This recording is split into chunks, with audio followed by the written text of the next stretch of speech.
उत्तर भारत में जारी रहेगा बारिश का सिलसिला। मंगलवार को भी ज्यादातर इलाकों में बारिश का अनुमान। उत्तरी अरब सागर में चल सकती हैं तेज हवाएं।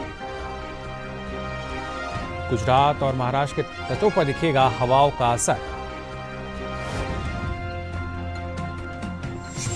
और बारिश से गिरा कई जगह तापमान। उत्तर प्रदेश, हरियाणा और दिल्ली के कुछ हिस्सों में तापमान सामान्य से नीचे।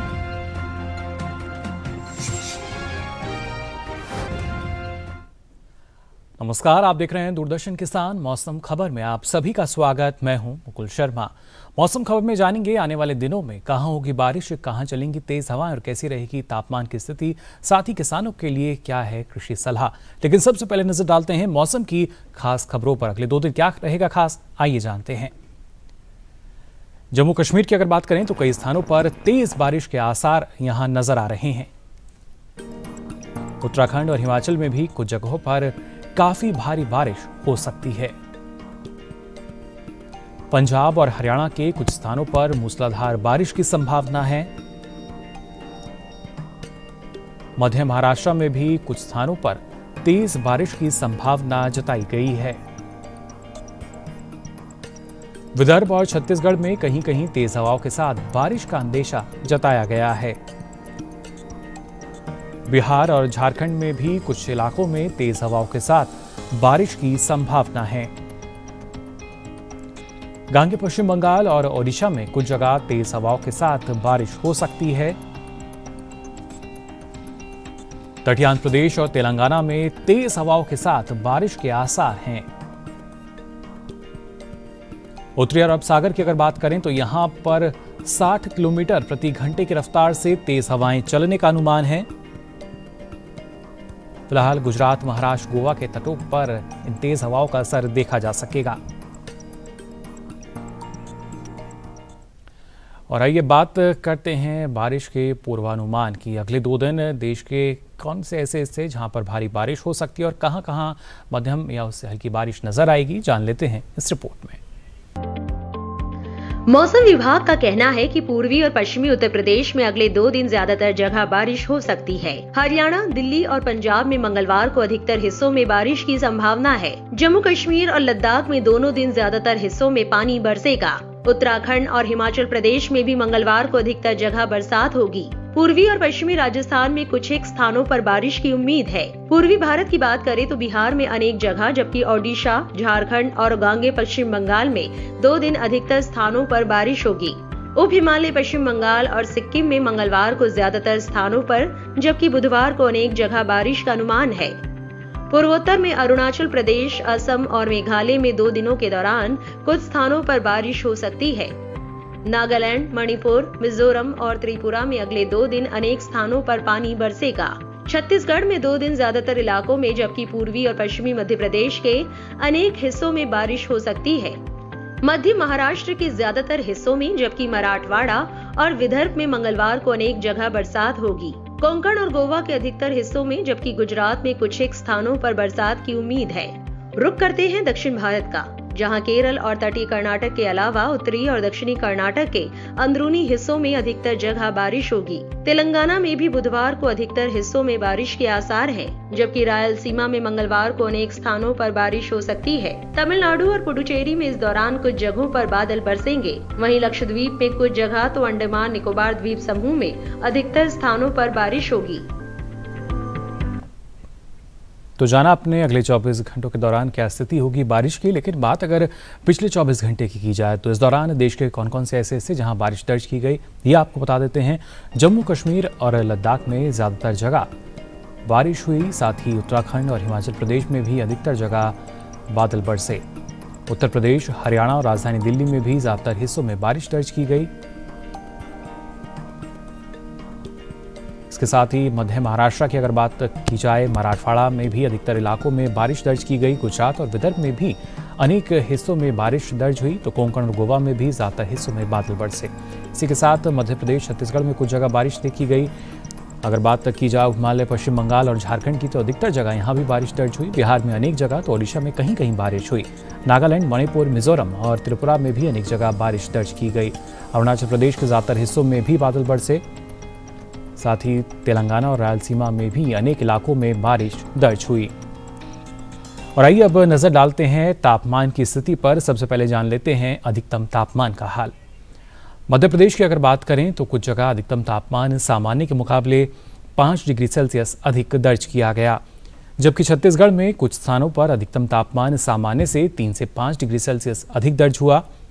ओडिशा और गांगे पश्चिम बंगाल में कहीं कहीं ये सामान्य के मुकाबले 3 से 5 डिग्री सेल्सियस अधिक रहा। जम्मू कश्मीर और लद्दाख में कुछ स्थानों पर अधिकतम तापमान सामान्य की तुलना में 3 से 5 डिग्री सेल्सियस ऊपर रहा। हरियाणा, दिल्ली और राजस्थान में गिनी चुनी जगह ये तापमान सामान्य की तुलना में 3 से 5 डिग्री सेल्सियस अधिक दर्ज किया गया। वहीं गुजरात और विदर्भ की अगर बात करें तो कुछ स्थानों पर अधिकतम तापमान सामान्य से 3 से 5 डिग्री सेल्सियस अधिक दर्ज हुआ। वहीं हिमाचल प्रदेश और पंजाब में कहीं कहीं ये सामान्य के मुकाबले 1.5 से 3 डिग्री सेल्सियस अधिक दर्ज हुआ। हालांकि इसके विपरीत उत्तर प्रदेश में कहीं कहीं दिन का तापमान सामान्य से 5 डिग्री सेल्सियस नीचे दर्ज किया गया। तटीय और दक्षिण कर्नाटक के भीतरी हिस्सों के अलावा रायलसीमा में कुछ जगह तापमान सामान्य से 3 से 5 डिग्री सेल्सियस नीचे रहा। इस बीच देश में सबसे अधिक तापमान राजस्थान के गंगानगर में दर्ज हुआ। यहाँ तापमान 42.5 डिग्री सेल्सियस रहा। तो जाना आपने यहाँ पर अधिकतम तापमान का हाल। अब आइए बात करते हैं न्यूनतम तापमान की स्थिति की। सबसे पहले पश्चिमी राजस्थान की अगर बात करें तो यहाँ कुछ हिस्सों में न्यूनतम तापमान आपको बता दें, खासतौर से सामान्य के मुकाबले ये 3 से 5 डिग्री सेल्सियस अधिक दर्ज किया गया। इसके साथ ही हिमाचल प्रदेश में भी कई इलाकों में न्यूनतम तापमान सामान्य के मुकाबले 1.5 से 3 डिग्री सेल्सियस अधिक दर्ज हुआ। गांगे पश्चिम बंगाल में अनेक जगह तो हिमालय पश्चिम बंगाल में कहीं कहीं न्यूनतम तापमान सामान्य से 1.5 से 3 डिग्री सेल्सियस अधिक दर्ज किया गया। ओडिशा के बहुत से इलाकों में रात का तापमान सामान्य की तुलना में 1.5 से 3 डिग्री सेल्सियस अधिक दर्ज हुआ। मध्य प्रदेश और विदर्भ के कुछ इलाकों में न्यूनतम तापमान सामान्य से 1.5 से 3 डिग्री सेल्सियस अधिक दर्ज हुआ। हालांकि इसके विपरीत हरियाणा और दिल्ली में कहीं कहीं ये सामान्य की तुलना में 1.5 से 3 डिग्री सेल्सियस नीचे दर्ज किया गया। तटीय आंध्र प्रदेश और तेलंगाना में भी कहीं कहीं तापमान की यही स्थिति दर्ज हुई। तमिलनाडु और पुडुचेरी की अगर बात करें तो कहीं कहीं रात का तापमान सामान्य की तुलना में 1.5 से 3 डिग्री सेल्सियस नीचे रहा। वहीं देश के मैदानी हिस्सों में सबसे कम तापमान तमिलनाडु के कुन्नूर में दर्ज हुआ। यहाँ तापमान 15.8 डिग्री सेल्सियस दर्ज किया गया। और इसी के साथ ही मौसम खबर में यहाँ वक्त हो चला एक छोटे से ब्रेक से लौटेंगे तो आपको बताएंगे क्या कुछ खास रहेगा आने वाले दिनों के दौरान। फिलहाल आप बने रहिए दूरदर्शन किसान पर।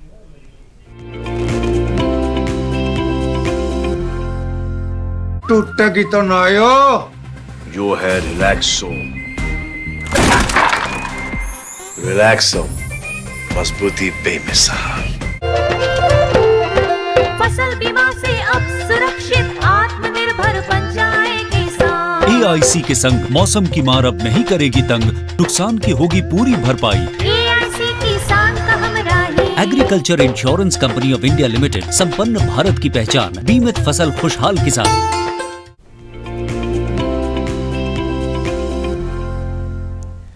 ब्रेक के बाद आप सभी का एक बार फिर स्वागत मौसम खबर में। आइए बात करते हैं मध्य प्रदेश की। यहाँ पर किसान न सिर्फ अलग अलग जो सब्जी फसलें हैं उनकी बुआई कर रहे हैं, इसके अलावा कई ऐसी फसलें जो खेतों में खड़ी हैं। और ऐसे मौसम में अक्सर हम देखते हैं कीट या कई तरह की जो बीमारी हैं उनका भी प्रकोप नज़र आने लगता है। लेकिन फिलहाल जिस तरह की परिस्थितियाँ बनी हुई हैं, मध्य प्रदेश के किसान इस मौसम में कौन कौन से कृषि कार्य कर सकते हैं, आइए जान लेते हैं इस रिपोर्ट में। मध्य प्रदेश की निमाड़ घाटी में बारिश न होने की वजह से ज्यादातर इलाकों में सोयाबीन की फसल पर असर पड़ा है। वैज्ञानिकों की सलाह है कि मिट्टी में दरारें पड़ने से पहले सिंचाई सुविधाओं की उपलब्धता के आधार पर सिंचाई जरूर कर ले। इसके अलावा किसान पोटेशियम न्यूट्रेट या मैग्नीशियम कार्बोनेट का छिड़काव भी कर सकते हैं। कपास की फसल में पीलापन आ रहा हो या उसके पौधे सूख रहे हो तो शुरुआती अवस्था में ही वैज्ञानिक विधि से इसका इलाज करें। विंध्याचल के पठारी हिस्सों में अगर सोयाबीन को एंथ्रेक्नोज, एरियल ब्लाइट या चारकोल रॉट की समस्या आ रही है तो टेबुकोनाजोल का छिड़काव कर सकते हैं। इसके अलावा किसान फेरोमोन ट्रैप का भी इस्तेमाल कर सकते हैं। खरीफ की सभी फसलों में हवा की आवाजाही के लिए निराई गुड़ाई करके खरपतवार निकाल दे। आम, अमरूद, आंवला और नींबू के बागों में थाला बना ले और उसमें कंपोस्ट खाद या फिर रासायनिक उर्वरकों की खुराक दे। इसके अलावा आम, पपीता और अमरूद के नए बाग लगाने के लिए समय एकदम अनुकूल है। कद्दू वर्गीय फसलों में बेलों को बढ़ाने के लिए सहारा दे। कद्दू, लौकी, खीरा और करेले की फसल बोने के लिए पौधशाला तैयार कर ले। पौधशाला में बीज पर्याप्त बारिश होने के बाद ही बोए। मध्य प्रदेश के जिन इलाकों में सब्जियों की पौध तैयार हो चुकी है, उसे अब मुख्य खेत में रोप ले। सतपुड़ा पठारी इलाकों में सोयाबीन की फसल से खरपतवार निकालने का काम करें। बुआई के 20 से 25 दिन होने के बाद आप चाहे तो इमेजेथापायर 10% का छिड़काव करके भी खरपतवार पर काबू पा सकते हैं। मक्का से खरपतवार खत्म करने के लिए बुआई के 18 से 21 दिन के बीच टेम्बोट्रियोन का छिड़काव करें। इसकी जगह किसान टॉप रामेजोन का इस्तेमाल भी कर सकते हैं। गन्ने में लाल सड़न बीमारी की रोकथाम के लिए कृषि विशेषज्ञ की सलाह से उचित दवा का इस्तेमाल करें। तो जाना आपने मध्य प्रदेश के किसान कौन कौन से कृषि कार्य कर सकते हैं, और न सिर्फ करेले की बुआई मध्य प्रदेश में बल्कि देश के अलग अलग जो राज्य हैं वहाँ भी इस वक्त अगर किसान चाहें तो आप करेले की खेती कर सकते हैं। लेकिन इस दौरान आपको किस तरह का प्रबंधन अपनाना होगा, किस तरह की सावधानी रखनी होगी, इन प्रमुख बातों के लिए आइए नजर डाल लेते हैं इस खास रिपोर्ट पर।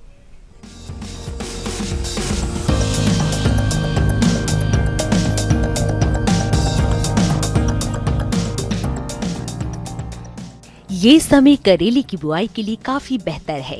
करेले की बुआई फरवरी, मार्च और जून, जुलाई में की जाती है। करेले की बुआई के लिए 1 हेक्टेयर के लिए 5 से 6 किलो बीज पर्याप्त है।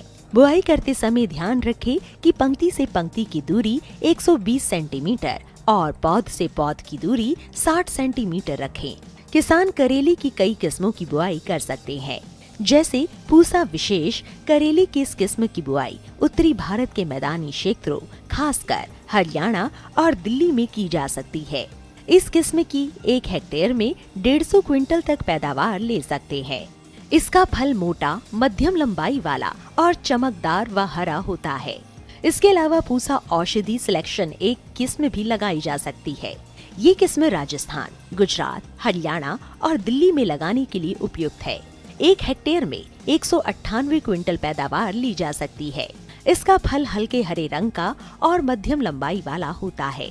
किसान करेले की पूसा हाइब्रिड 1 की बुआई भी कर सकते हैं। उत्तरी भारत के मैदानी इलाकों में इसकी बुआई की जा सकती है। 1 हेक्टेयर में 200 क्विंटल तक की पैदावार ली जा सकती है। इसका फल मध्यम लंबाई और मध्यम मोटाई वाला होता है। इनके अलावा किसान पूसा हाइब्रिड 2 की भी बुआई कर सकते हैं। करेले की इस किस्म की बुआई पंजाब, उत्तर प्रदेश, बिहार, झारखंड, छत्तीसगढ़, ओडिशा, राजस्थान, गुजरात, हरियाणा और दिल्ली में की जा सकती है। 1 हेक्टेयर में 180 क्विंटल तक फसल ली जा सकती है। इसका फल गहरा हरा, मध्यम लंबाई और मध्यम मोटाई वाला होता है। अगर सिंचाई की बात करें तो करेले की फसल में गर्मी के मौसम में 5 से 6 दिनों के अंतराल पर सिंचाई करें। फसल में खरपतवार नियंत्रण के लिए समय समय पर निराई गुड़ाई करें। करेले की फसल में फल मक्खी के हमले की आशंका बनी रहती है। ऐसे में उचित दवा का छिड़काव विशेषज्ञों की सलाह से कीट प्रभावित जगह पर ही करें। और आइए अब आपको बताते हैं मौसम के लिहाज से गुजरात की अगर बात की जाए तो यहाँ किसान कौन कौन से कृषि कार्य कर सकते हैं। गुजरात में किसान 5 से 6 महीने पहले बोए गन्ने में मिट्टी चढ़ाने का काम इस वक्त कर लें। गन्ने को सफेद मक्खी से बचाने के लिए अतिरिक्त पानी जरूर निकाल लें। भिंडी में लाल मकड़ी से प्रभावित पत्तियों को तोड़कर नष्ट कर दें। अगस्त में बैंगन की रोपाई के लिए पौधशाला में बीज की बुआई किसान कर सकते हैं। टमाटर की रोपाई के लिए भी पौधशाला में बीज की बुआई कर लें। मिर्च में थ्रिप्स की रोकथाम के लिए फिप्रोनिल का छिड़काव किसान कर सकते हैं। आम में तनाछेदक कीटों के बच्चों को इकट्ठा करके आप उसे नष्ट कर दें। तने में बने छेदों को मिट्टी से किसान ढक सकते हैं। खरीफ धान की रोपाई के लिए खेत को तैयार करते रहें।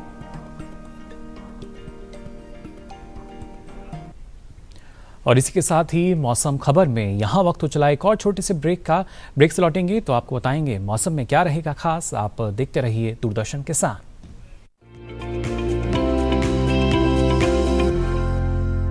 टूटेगी तो ना यो। जो है रिलैक्सो। रिलैक्सो, मजबूती बेमिसाल।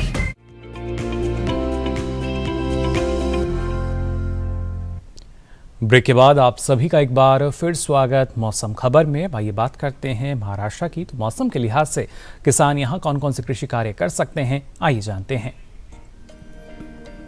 महाराष्ट्र के किसान सोलापुर में अरहर में खाली जगह को नए पौधे लगाकर भर दें। नासिक में फल छेदक के लिए नोवाल्यूरॉन का छिड़काव किसान कर सकते हैं। भिंडी में भी फल छेदक की रोकथाम के लिए किसान जरूरी उपाय करें। मराठवाड़ा में गन्ने की रोपाई के लिए किसान खेतों को तैयार कर लें। कपास को चूसक कीटों से बचाने के लिए 5% NSK का इस्तेमाल किसान कर सकते हैं। विदर्भ में अरहर सोयाबीन की तुरंत बुआई कर लें। अरहर, मूंग और उड़द में निराई गुड़ाई का काम भी किसान जरूर करें। कपास और ज्वार किसान भी निराई और गुड़ाई इस वक्त कर सकते हैं। वहीं मराठवाड़ा में मिर्च, बैंगन और टमाटर की रोपाई कर लें। और आइए अब मौसम खबर में नजर डालते हैं मौसम की खास खबरों पर। क्या कुछ खास रहेगा, आइए जानते हैं। जम्मू कश्मीर की अगर बात करें तो कई स्थानों पर यहां बहुत तेज बारिश के आसार हैं। उत्तराखंड और हिमाचल प्रदेश में भी कुछ जगह पर काफी भारी बारिश की संभावना जताई गई है।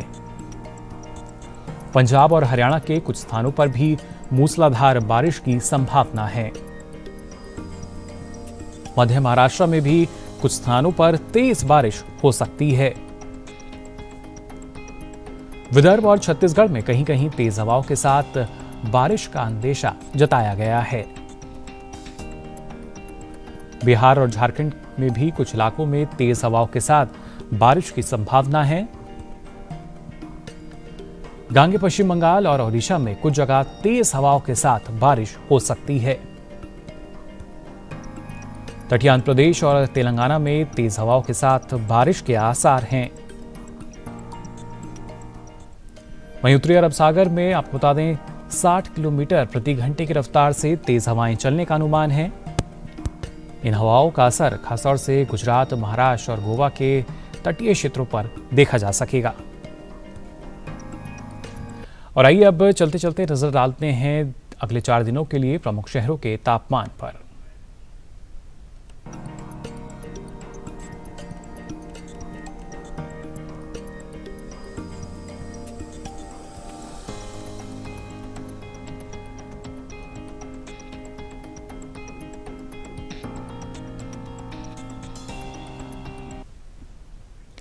आपको बता दें मौसम खबर को आप डीडी किसान के YouTube चैनल पर भी देख सकते हैं। इसके लिए आपकी टीवी स्क्रीन पर जो QR कोड दिखाया जा रहा है इसको आप स्कैन कर सकते हैं। उसके बाद आप मौसम का हाल जान सकेंगे मौसम खबर के साथ YouTube पर कहीं भी कभी भी। फिलहाल के लिए मौसम खबर में बस इतना ही। मौसम की ताज़ा जानकारी और कृषि सलाह के साथ फिर होंगे हाजिर। तब तक के लिए दीजिए इजाजत। नमस्कार।